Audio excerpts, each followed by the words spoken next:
Welcome to SilentPower Books. This is The Majesty of Calmness by William George Jordan. Subscribe to my channel for more timeless audiobooks. Let's begin.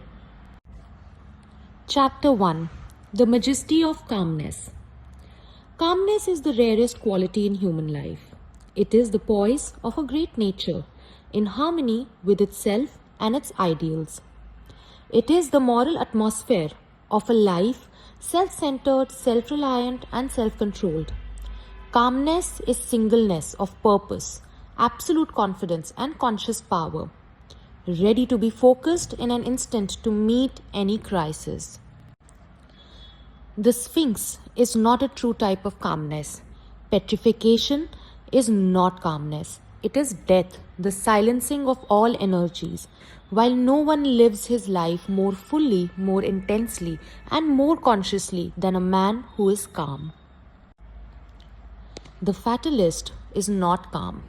He is the coward slave of his environment, hopelessly surrendering to his present condition, recklessly indifferent to his future. He accepts his life as a rudderless ship drifting on the ocean of time. He has no compass, no chart, no known port to which he is sailing. His self-confessed inferiority to all nature is shown in his existence of constant surrender. It is not calmness. The man who is calm has his course in life clearly marked on this chart. His hand is ever on the helm. Storm, fog, night, tempest, danger, hidden reefs, he is ever prepared and ready for them. He is made calm and serene by the realization that in these crises of his voyage, he needs a clear mind and a cool head. That he has not to do, but to do each day the best he can by the light he has. That he will never flinch nor falter for a moment. That though he may have to tack and leave his course for a time, he will never drift. He will get back into the true channel. He will keep ever headed towards his harbor.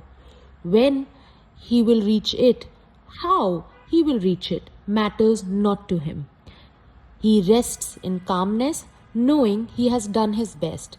If his best seems to be overthrown or overruled, then he must still bow his head in calmness. To no man is permitted to know the future of his life, the finality. God commits to man ever only new beginnings, new wisdom, and new days to use the best of his knowledge.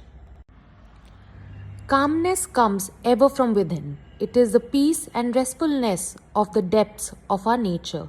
The fury of storm and of wind agitate only the surface of the sea. They can penetrate only 200 or 300 feet. Below that is the calm, unruffled deep. To be ready for the great crisis of life, we must learn serenity in our daily living. Calmness is the crown of self-control. When the worries and cares of the day fret you and begin to wear upon you and you chafe under the friction, be calm. Stop, rest for a moment and let calmness and peace assert themselves. If you let these irritating outside influences get the better of you, you are confessing your inferiority to them by permitting them to dominate you. Study the disturbing elements, each by itself. Bring all the willpower of your nature to bear upon them, and you will find that they will, one by one, melt into nothingness, like vapors fading before the sun. The glow of calmness that will then pervade your mind, the tingling sensation of an inflow of new strength, may be to you the beginning of the revelation of the supreme calmness that is possible for you. Then, in some great hour of your life, when you stand face to face with awful trial, when the structure of your ambition and life work crumbles in a moment, you will be brave.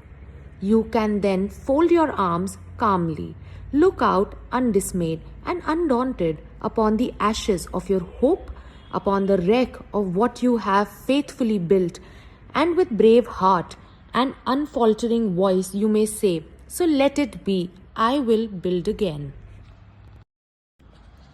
When the tongue of malice and slander, the persecution of inferiority, tempts you for just a moment to retaliate, when for an instant you forget yourself so far as to hunger for revenge, be calm.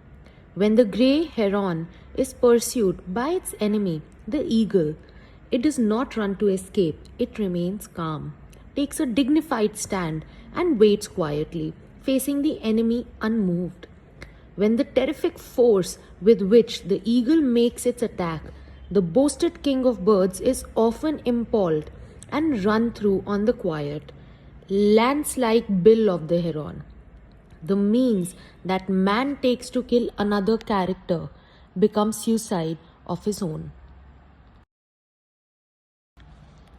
No man in the world ever attempted to wrong another without being injured in return, some way, somehow, sometime. The only weapon of offense that nature seems to recognize is the boomerang. Nature keeps her books admirably. She puts down every time. She closes all accounts finally, but she does not always balance them at the end of the month. To the man who is calm, revenge is so far beneath him that he cannot reach it, even by stooping. When injured, he does not retaliate. He wraps around him the royal robes of calmness, and he goes quietly on his way. When the hand of death touches the one we hold dearest, paralyzes our energy, and eclipses the sun of our life, the calmness that has been accumulating in long years becomes in a moment our refuge, our reserve strength. The most subtle of all temptations is the seeming success of the wicked.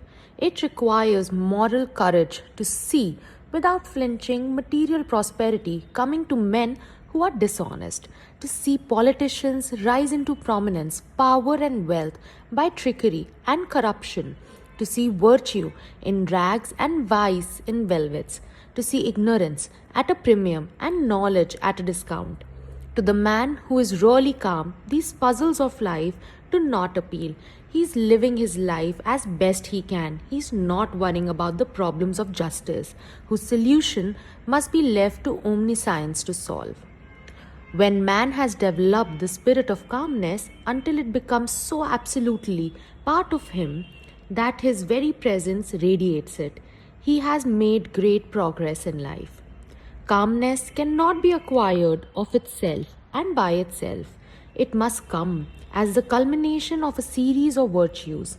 What the world needs and what individuals need is a higher standard of living, a great realizing sense of the privilege and dignity of life, a higher and nobler conception of individuality. With this great sense of calmness permeating an individual, man becomes able to retire more into himself, away from the noise, the confusion, and strife of the world, which come to his ears only as faint, far off rumblings, or as the tumult of life of a city heard only as a buzzing hum by the man in a balloon. The man who is calm does not selfishly isolate himself from the world, for he is intensely interested in all that concerns the welfare of humanity.